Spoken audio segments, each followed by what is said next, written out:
वर्णिवेशरमणीयदर्शनं मन्दहासरुचिराननाम्बुजं पूजितं सुरनरोत्तमैर्मुदा धर्मनन्दनमहं विचिन्तये। असतो मा षड्गमय तमसो मा ज्योतिर्गमय मृत्युर्मा अमृतं गमय। ओम शांति शांति शांति। આજની જ્ઞાન સભાની અંદર પધારનારા બધા જ ભગવદ્ ભક્તોને વેદાંતાચાર્ય પુરાણ ઇતિહાસાચાર્ય એમએ ફિલોસોફી શાસ્ત્રી રાકેશભાઈના હિતપૂર્વક જય સ્વામિનારાયણ। ગયા વખતની જ્ઞાન સભાની અંદર આપણે બધા શરણાગતિની ઉપર વાત કરતા હતા ભક્તો। શરણાગત જે ભગવાનનો ભક્ત જે છે ને એને શાસ્ત્રોની અંદર જે કર્મયોગ જ્ઞાનયોગ અર્થાત કે આત્મા પરમાત્માના ચિંતનરૂપ જે જ્ઞાનયોગ યજ્ઞ યાગાદિ કરવારૂપ જે કર્મયોગ જે છે તે અને ભક્તિ યોગ અર્થાત કે ઉપાસના યોગ જે કહેવામાં આવે છે નવડા ભક્તિ તથા વૈદિક જે ઉપાસનાઓ બતાવેલી છે એ જે સાધનો જે છે તેની શરણાગત ભક્તને જરૂર પડતી નથી, કારણ કે એ ભક્ત જે છે એ ભગવાનના શરણની અંદર જતો રહે છે અને ભગવાન જે પ્રમાણે એને માર્ગદર્શન આપે છે તે જ પ્રમાણે ત્યારબાદ એણે પોતાનું જીવન વ્યતીત કરવાનું છે અને એને લઈને એ ન જીતાય એવી પણ માયા જે છે તેને જીતી લે છે। અને આ જ વાત ભગવાન શ્રી કૃષ્ણએ શ્રીમદ ભગવદ્ ગીતાની અંદર પણ કહી છે અને આ જ વાતનું પ્રમાણ ભગવાન સ્વામિનારાયણે વચનામૃતમાં પણ આપેલું છે। ભગવાન ગીતાની અંદર સ્પષ્ટ રૂપે કહે છે કે દૈવી યસા ગુણમયી મમ માયા દુરત્યયા મામેવ યે પ્રપદ્યન્તે માયા મેતામ તરંતિ તે, કે દેવ એવા જે મારી માયા જે છે અર્થાત કે ત્રિગુણ મારી જે માયા જે છે એ માયા તરવી બહુ કઠણ છે, પરંતુ જે મુમુક્ષુજન મારા શરણની અંદર આવી જાય છે એ આ માયાને તરી જાય છે। દરેક જીવાત્માનો ઉદ્દેશ્ય જે છે એ ચરમ સુખની પ્રાપ્તિ કરવી એ જ હોય છે અને એ ચરમ સુખ જે છે એ કેવલ પરબ્રહ્મ પરમાત્માનું જ છે, કારણ કે શાસ્ત્રો કહે છે એશ આનંદમય બ્રહ્મ, કે એ બ્રહ્મ એટલે કે ભગવાન જે છે એ આનંદમય છે। રસદ્વમ હેવાય લબ્ધ્વા આનંદી ભવતી, કે રસરૂપ જે પરબ્રહ્મ પરમાત્મા જે છે એને પ્રાપ્ત કરીને એ જીવાત્મા જે છે એ આનંદી બને છે। અહીં શ્રુતિ ભગવતી સ્પષ્ટ રૂપે કહે છે કે એ પરબ્રહ્મ પરમાત્મા થકી આનંદ ગ્રહણ કરીને એ જીવાત્મા જે છે એ આનંદી બને છે, આનંદ બનતો નથી।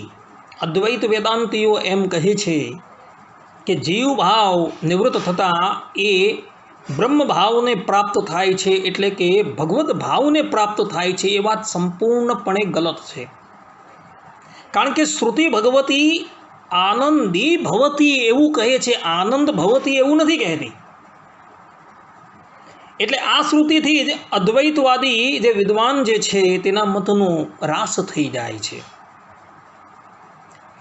એટલે એ પરબ્રહ્મ પરમાત્મા જે છે એના આનંદની પ્રાપ્તિ કરવી એ જ જીવાત્માનું લક્ષ્ય છે અને જીવાત્માની અંતિમ ગતિ પણ એ જ છે, સકાષ્ટાશા પરાગતિ। તો એવા એ ચિરકાલ સુધીનો આનંદ પ્રાપ્ત કરવા માટે પરબ્રહ્મ પરમાત્માના શરણની અંદર તમારે જવું પડે ને જવું જ પડે। અદ્વૈત મતના આદિ આચાર્ય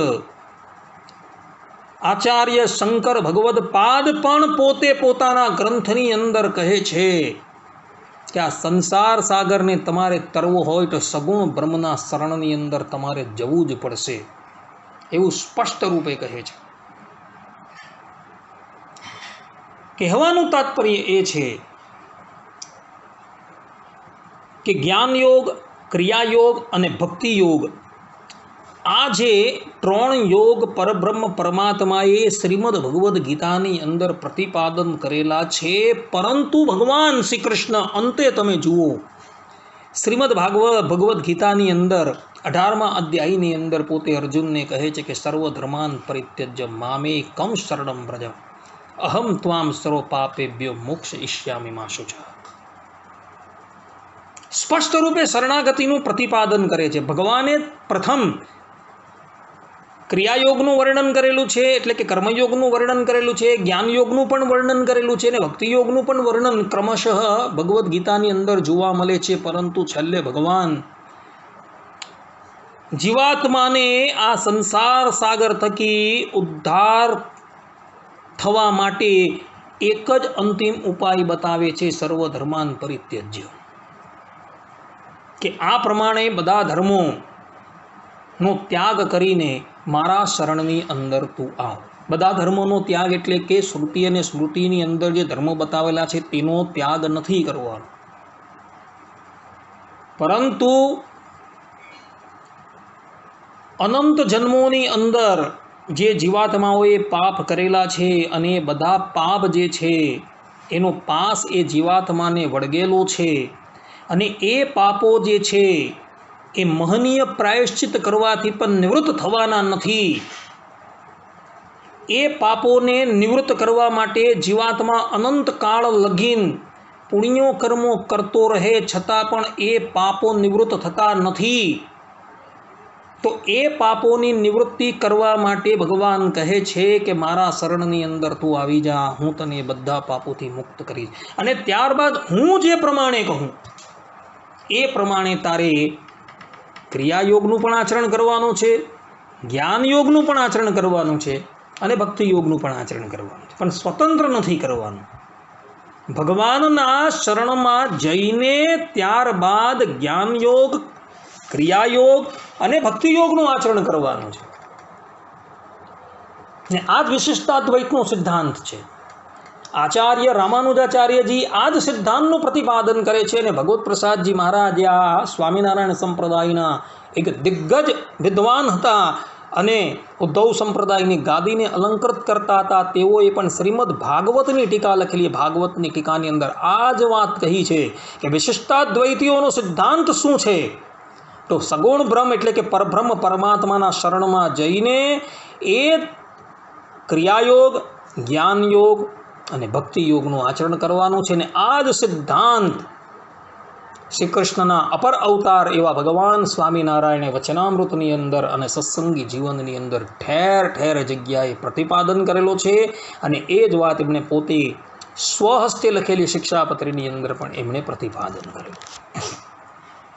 એટલે વિશિષ્ટાદ્વૈતીઓનો સિદ્ધાંત જે છે એ સ્વતંત્ર રીતે કર્મયોગ, જ્ઞાનયોગ અને ભક્તિયોગનું આચરણ કરવાનું નથી, પરંતુ પરબ્રહ્મ પરમાત્મા શ્રીમદ નારાયણના શરણની અંદર જઈને ત્યારબાદ જ્ઞાનયોગ, ક્રિયાયોગ અને ભક્તિયોગનું આચરણ કરવાનું છે.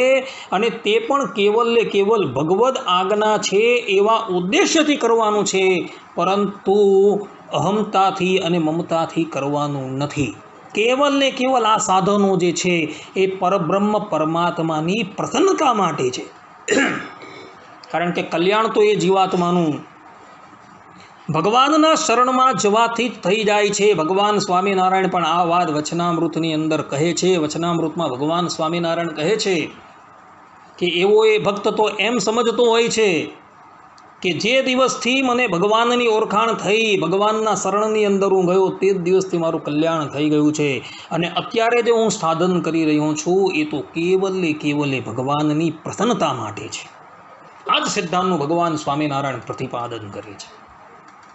માટે વિશિષ્ટાદ્વૈતીઓનો આ સિદ્ધાંત જે છે ભક્તોએ યાદ રાખજો કે પરબ્રહ્મ પરમાત્માની શરણાગતિ કર્યા બાદ કેવલ ને કેવલ પરબ્રહ્મ પરમાત્માની પ્રસન્નતાને અર્થે આપણે ક્રિયાયોગનું, જ્ઞાન યોગનું અને ભક્તિ યોગનું આચરણ કરવાનું છે ભક્તો. ભગવાન સ્વામિનારાયણ શિક્ષાપત્રીની અંદર પણ 33 સ્થાનો પર આ ક્રિયાયોગની પણ વાત કરે છે કે અમારા આશ્રિતોએ વિષ્ણુ સંબંધી મોટા યાગો કરવા મહોત્સવા ભગવતઃ આ શ્લોક દ્વારા. તસ્યૈ સર્વથા ભક્તિ કર્તવ્યા મનુજૈર્ભુવિ, આના દ્વારા ભક્તિ યોગનું પણ ભગવાન પ્રતિપાદન કરે છે અને નિજાત્માનમ બ્રહ્મરૂપમ દેહેત્રય વિલક્ષણમ, આ શ્લોક દ્વારા ભગવાન જ્ઞાન યોગનું પણ પ્રતિપાદન કરે છે. પરંતુ ભગવાન પોતે કહે છે કૃષ્ણમ દીક્ષા ગુરોહો પ્રાપ્તે, શિક્ષાપત્રીના 41મા શ્લોકની અંદર ભગવાન પ્રથમ કહે છે કે શ્રી કૃષ્ણને દીક્ષા ગ્રહણ કર્યા બાદ આ બધી વસ્તુ કરવાની છે, એ પહેલાં નહીં. એટલે જ ભગવાન સ્વામિનારાયણે 41મા શ્લોકની અંદર કૃષ્ણમ દીક્ષા ગૃહો પ્રાપ્તિ પહેલી વાત કરીને ત્યારબાદ ક્રિયાયોગ, ભક્તિયોગ અને જ્ઞાન યોગનું પ્રતિપાદન કરેલું છે. શિક્ષાપત્રીની અંદર તમે જુઓ આ બધી વસ્તુ આવી રીતના લખેલી છે. એટલે જીવાત્માએ આ સંસાર સાગરને તરવો હોય તો તેને માટે કેવલ ને કેવલ એક શરણાગતિ જે છે તે જ ઉપાય છે. અને શરણાગતિની અંદર પણ શરણાગતિના 6 લક્ષણ: આનુકૂલ્યસ્ય સંકલ્પ, પ્રાતિકૂલ્યસ્ય વર્જનમ, રક્ષિષ્યતિ ઇતિ વિશ્વાસો, ગોપ્તૃત્વ વર્ણમ તથા આત્મનિક્ષેપ કાર્પણ્યે ષડવિધા શરણાગતિ. આ જે અહિર્વદન્ય સંહિતાની અંદર જે ભગવાન શ્રી હરિએ પોતાના શ્રીમુખે કહ્યું છે તે પ્રમાણે ભગવાનના શરણમાં ગયા બાદ તમારે આ પ્રમાણે કરવાનું છે કે ભગવાનની આજ્ઞાથી વિરુદ્ધ ક્યારેય પણ વર્તવાનું નથી. ભગવાન જે પ્રમાણે આજ્ઞા કરે તે જ પ્રમાણે આજ્ઞા પ્રમાણે વર્તવાનું છે. આ ઉપરાંત ભગવાનના કારુણ્ય, સૌશલ્ય, ઔદાર્ય ઇત્યાદિ ગુણોનું ચિંતન કરીને ભગવાનને વિશે મહાવિશ્વાસ પ્રગટ કરવાનો છે કે આ ભગવાન જે છે એ મારા જેવા તુચ્છ જીવાત્માની ક્યારેય પણ ઉપેક્ષા કરશે નહીં, એવો વિશ્વાસ જે છે એ કેળવવાનો છે. ત્યારબાદ ભગવાનની પ્રાર્થના કરવાની છે કે હે અધમ ઉદ્ધારણ, હે કરુણાનિધાન, હે શરણાગત વત્સલ, આપ અધમ ઉદ્ધારણ છો, પતિત પાવન છો, એવી પ્રાર્થના કરવાની છે ને ભગવાન થકી રક્ષાની માંગણી કરવાની છે. આત્મનિક્ષેપ જે કહેવામાં આવે કે પોતાનો આત્મા જે છે પોતાનું સર્વસ્વ છે ભગવાનને અર્પણ કરી દેવાનું છે. અને અંતિમ જે કહેવામાં આવે છે કાર્પણ્ય એટલે દીનતા. આ 6 પ્રમાણે તમારે વર્તવાનું છે. એની અંદર અમો તમને આનુકૂલ્ય સંકલ્પ પર પણ કહી ગયા છીએ, પ્રાતિકૂલ્ય વર્જનમની પણ તમને વાત કરી ગયા છે, રક્ષિષ્યતિ ઇતિ વિશ્વાસો એની પણ તમને વાત કરી ગયા હતા. અને અત્યારે આપણે ગોપ્તૃત્વ વર્ણમ એટલે કે ભાઈ પ્રાર્થનાની અપેક્ષાની વાત તમને કરતા હતા કે ભગવાન જે છે એ પોતાના આશ્રિત, પોતાના શરણાગત જે છે તેના થકી પ્રાર્થનાની અપેક્ષા રાખે છે ને રાખે છે. અને ભગવત ભક્તો પર જ્યારે પણ સંકટ આવ્યું ત્યારે એ ભગવત ભક્તોએ ભગવાનની પ્રાર્થના કરેલી હતી. એક દિવસની વાત છે, આ કથા જે છે 10મ સ્કંધની અંદર આવેલી છે. ભગવાન શ્રી કૃષ્ણ અને બળદેવજી વૃંદાવનની અંદર રાતને વિશે ગોપીઓની સાથે વિહાર કરતા હતા. તેવા સમયની અંદર એક શંખચૂડ નામનો અસુર જે છે એ ત્યાં આવ્યો અને એ ગોપીઓનું અપહરણ કરીને એને લઈ જવા લાગ્યો. શંખચૂડના હાથની અંદર ગોપીઓ ફસાઈ ગઈ એટલે એવો પોતાના એક જ રક્ષક એવા પરબ્રહ્મ પરમાત્માને પોકારવા લાગી અને ભગવાનને કહે છે કે હે પ્રભુ, આ શંખચૂડ થકી મારી રક્ષા કરો. તો શરણાગત વત્સલ, ભક્ત વત્સલ એવા ભગવાન જે છે એની પ્રાર્થના સાંભળે છે અને ભગવાન એ શંખચૂડની પછાડ દોડે છે અને ભગવાન એનો વધ કરે છે. અહીં પણ ગોપીઓ જે છે એ ભગવાનની પ્રાર્થના કરતી જોવા મળે છે. ગોપીઓએ જ્યારે ભગવાનની પ્રાર્થના કરી ત્યારે ભગવાન એની રક્ષા કરવા માટે દોડેલા હતા. ગોપીઓ ભગવાનની શરણાગત છે અને શરણાગતે ભગવાનની પ્રાર્થના કરવી જરૂરી છે. અને ગોપીઓએ પ્રાર્થના કરી તો ભગવાન જે છે એની રક્ષા કરવા માટે દોડેલા હતા. અને શરણાગત ભગવદ ભક્તોએ હંમેશા ભગવાનની પ્રાર્થના કરવી એ સિદ્ધાંત વાત છે. આવી જ બીજી એક કથા જે છે એ શ્રીમદ ભાગવતની અંદર ગજેન્દ્ર મોક્ષની અંદર જોવા મળે છે. ગજેન્દ્ર મોક્ષની અંદર પણ ગજરાજ જે છે એ ગ્રહના મુખની અંદર જ્યારે ગ્રસ્ત થઈ જાય છે અને પોતાનું બહુ બળ લગાવે છે, પરંતુ પાણીમાં એટલે કે જલની અંદર મગરમચ્છનું બલ જે છે એ મહાન હોય છે.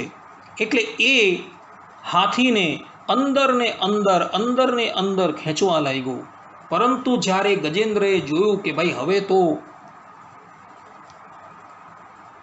મારું રક્ષણ થવું અશક્ય છે, ત્યારે પૂર્વજન્મની સ્મૃતિને લઈને એ ગજેન્દ્ર જે છે એ ભગવાનની સ્તુતિ કરવા લાગ્યો. સ્તુતિ એટલે પ્રાર્થના જ કહેવાય ભક્તો.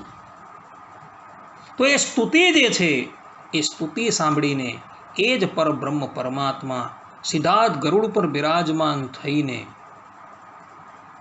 ગજેન્દ્રની પાસે આવે છે. અને ગજેન્દ્રની પાસે આવીને ગજેન્દ્રનું પૂંછડું પકડીને એને તળાવની અંદરથી બહાર કાઢે છે અને સાથે સાથે મગરને પણ એ ખેંચી નાખે છે. અને ત્યારબાદ પોતાના સુદર્શન ચક્ર દ્વારા એ મગરનો નાશ કરે છે અને ભગવાન ગજેન્દ્રનો ઉદ્ધાર કરી એનો દેહ ત્યાગ કરાવી એને પોતાના ધામની અંદર લઈ જાય છે. ભગવાન શ્રીમદ નારાયણ પોતાના ધામની અંદર પધાર્યા એટલે ત્યાં જે છે એ દ્વારપાલની ઉપર એક નવો સેવક આવીને ઊભો રહેલો હતો. આ કથા જે છે એ બધા પુરાણોની અંદર જોવા મળે છે. ભગવાન શ્રીમદ નારાયણ એને જોઈને આશ્ચર્યચકિત થઈ ગયા કે આ વળી કોણ છે? સર્વજ્ઞ છે ભગવાન, છતાં પણ આ એક લીલા છે. એટલે પોતાના ભાર્યા લક્ષ્મીદેવીને પોતે પૂછે છે કે આ વળી નવો કોણ છે? આ નવો પાર્ષદ જે છે એ કોણ આવ્યો? હું તો એને અહીં લાવ્યો નથી. ત્યારે માતા લક્ષ્મી કહે છે કે તમે તો એનો ઉદ્ધાર કર્યો, કે ગજેન્દ્ર જે ગ્રહના મુખની અંદર ફસાઈ ગયો હતો એ ગ્રહને તમે સુદર્શન ચક્ર દ્વારા માર્યો અને એ જ ગ્રહ જે છે એ અહીં આવીને બિરાજમાન થઈ ગયો. ત્યારે પ્રભુ કહે કે ગ્રહ પ્રથમ કેવી રીતના આવી ગયો? ત્યારે લક્ષ્મી દેવી કહે છે કે પ્રભુ, આ ગ્રહે ભક્તના ચરણનો આશ્રય કરેલો હતો અને ભક્તના ચરણનો આશ્રય કરેલો હતો અને તમારા ભક્તએ તમારો આશ્રય કરેલો, અને જેણે ભક્તોના ચરણનો આશ્રય કરેલો હોય ને એની મુક્તિ પ્રથમ થઈ જાય. એટલે હું જે છે જેવો આ ગ્રહ તમારા દ્વારા મરાયો એટલે હું એને લઈને અહીં વૈકુંઠ લોકમાં આવી ગઈ હતી. ભક્તના ચરણારવિંદરનો આશ્રય લીધેલો હોવાથી પ્રથમ મુક્તિ જે છે એ ગ્રહની થઈ છે અને ત્યારબાદ ગજેન્દ્રની થઈ છે. અને કહેવાય છે આ ગ્રહ અને ગજેન્દ્ર જે છે એ જ વૈકુંઠ લોકના દ્વારપાલ તરીકે નિયુક્ત થયા હતા, જેનું નામ હતું જય અને વિજય. આ સંપૂર્ણ કથા પદ્મ પુરાણની અંદર આવેલી છે ભક્તો. જય અને વિજય જે છે બીજા કોઈ ન હતા, પરંતુ પૂર્વજન્મની અંદર જે ગજેન્દ્ર અને ગ્રહ હતા એ જ જય અને વિજય તરીકે વૈકુંઠ લોકના પાર્ષદ તરીકે નિયુક્ત થયા હતા. અને કાળાંતરે આ જ જય વિજયને પરમ ભાગવત એવા સનકાદિકનો શાપ થયો હતો અને શાપ થવાને લઈને એ લોકો અસુર યોનિને પ્રાપ્ત થયા હતા અને અસુર યોનિની અંદર તેઓએ 3 વખત જન્મ લેવો પડેલો હતો. એમાં પ્રથમ જન્મ જે હતો એમનો હિરણ્યકશુપ અને હિરણાક્ષ તરીકે, દ્વિતીય જન્મ જે હતો તે રાવણ અને કુંભકર્ણ તરીકે અને તૃતીય જન્મ જે હતો એ શિશુપાલ અને દંતવક્ર તરીકે હતો. કહેવાનું તાત્પર્ય એ છે કે ગજેન્દ્રએ પ્રાર્થના કરી તો શ્રીમદ નારાયણ જે છે એ ત્યાં આવીને ઉપસ્થિત થઈ ગયા અને ગજેન્દ્રનું તો કલ્યાણ થયું જ, પરંતુ સાથે સાથે ગ્રાહનું પણ કલ્યાણ થઈ ગયું, કારણ કે એણે ભક્તના ચરણારવિંદરનો આશ્રય લીધેલો હતો. માટે હંમેશા આ સંસાર સાગરને તરવો હોય તો ભગવાન શ્રીમદ નારાયણના ચરણારવિંદરનો આશરો લેવો અને આશરો લઈને જેવી આવડે તેવી ભગવાનની પ્રાર્થના કરવી, ભગવાનનો વિશ્વાસ રાખવો, ભગવાનની આજ્ઞા પ્રમાણે વર્તવું, ભગવાનની પ્રતિકૂળ ક્યારેય પણ વર્તવું નહીં. આ શરણાગતિના જે લક્ષણો કહ્યા છે ને એ લક્ષણોનું અવશ્ય પાલન કરવું ભક્તો. છેલ્લે કંઈ નથી આવડતું ને ભક્તો, તો ભગવાનના શરણની અંદર રહીને કેવલ ભગવાનનો વિશ્વાસ જે છે એ સંપાદન કરવું કે ભગવાન જે છે એ અધમુદ્ધારણ છે, પતિત પાવન છે, એ મારા જેવા એક તુચ્છ જીવાત્માનું કલ્યાણ કરશે ને કરશે. કારણ કે ભગવાન જે છે જીવાત્માની કરણી ક્યારેય પણ જોતા નથી. જેમ સુરતના ભાણા ભક્તનું દૃષ્ટાંત તમને હું અગાડી આપી ગયો હતો તે પ્રમાણે એ જીવાત્માની કરણી નથી જોતા. ભગવાન જો જીવાત્માની કરણીની ઉપર ધ્યાન આપવા બેસે ને તો આ સંસારમાંથી એક જીવાત્મા પણ ક્યારેય પણ ભગવાનના ચરણારવિંદરને પ્રાપ્ત થાય એમ જ નથી. એટલે જીવાત્માની કરણીની ઉપર ભગવાન ધ્યાન નથી આપતા. આવું મોટા પુરુષોનો વચન છે, મોટા પુરુષોનું માનવું છે, મોટા પુરુષોનો મત છે. ભગવાન ક્યારેય પણ જીવાત્માની કરણીની ઉપર ધ્યાન નથી આપતા. એટલે જ કહેવામાં આવેલું છે કે શરણાગત પાપ પર્વતમ ગણયિત્વા ન તદીય સદગુણમ અણુમપ્યતુલમ હિ મન્યતે સહજાનંદ ગુરુમ ભજે સદા.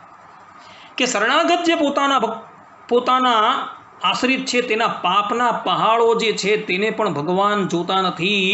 અને એ શરણાગત ભક્ત જે છે એણે પોતાને માટે શું કરેલું છે, એટલે કે મારે માટે શું કરેલું છે, એવો અલ્પ જે છે એ ગુણને પણ ભગવાન પોતે ગ્રહણ કરી લે છે.